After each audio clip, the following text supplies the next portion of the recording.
Good evening, and welcome to your weekly Anyon Science Update. I'm Ron Maroon. And I'm Dick Swanson. Our top story this week.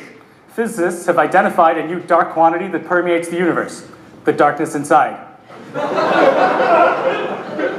According to scientists at the Cali Institute for Cosmological Physics, the discovery came after intense searches into the shielded depths of their mind, after realizing they'd spent decades of their life in a futile pursuit.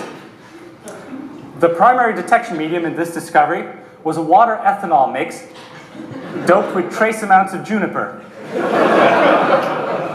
Scientists say that the quantity is mediated by particles such as the miseron and the lolino, and that this force has been ever present since graduate school.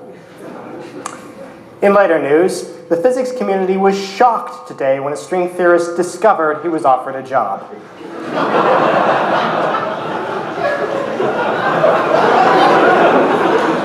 One professor speaking on condition of anonymity said, quote, "That's probably the first time a string theorist has or ever will actually discover something."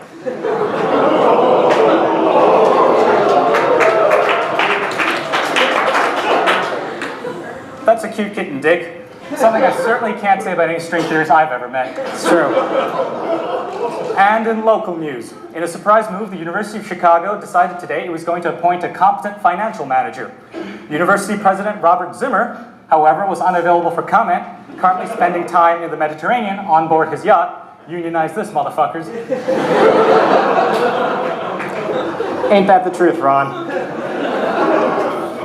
Moving overseas now, particle physicists at CERN have decided to redefine 5 sigma, saying they were tired of such a high standard compared to other scientific fields. One physicist at Atlas was quoted as saying, "We're just sick and tired of all this goddamn data." Sometimes you just want to sit back and write a paper you aren't quite certain is true, you know? Introduce some chaos into the world. Well, at least it's better than biology, Ron. Or psychology, Dick. Also at CERN, scientists have set a world record for the shortest paper ever written, entitled, "Could the LHC produce a black hole that will destroy the world?" The entire paper consists of a single word, no, and 57 pages of authors.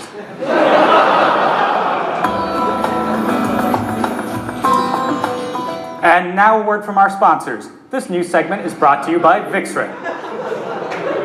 Vixra, for researchers with too much imagination, or over-the-counter medication for the archive. Also brought to you by Malort. Malort, putting the fun in fundamental mistake.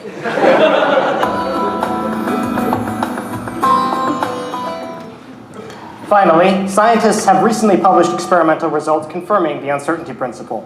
While the results are fairly trivial and simply a confirmation of decades of other experimental and theoretical work, the quantum nature of the result means it is likely to excite hundreds of wildly speculative and barely relevant news articles. We're looking at you, Deepak Chopra, which will be shared on Facebook millions of times. In fact, the researchers speculate that humanity would probably be somewhat less ignorant if they'd kept the results to themselves, or at least away from their university's press department. That's all for this week, folks. Tune in next week for our in-depth expose into cheese cubes, nature's fuel. I'm Ron Maroon. And I'm Dick Swanson. Good night. Good night.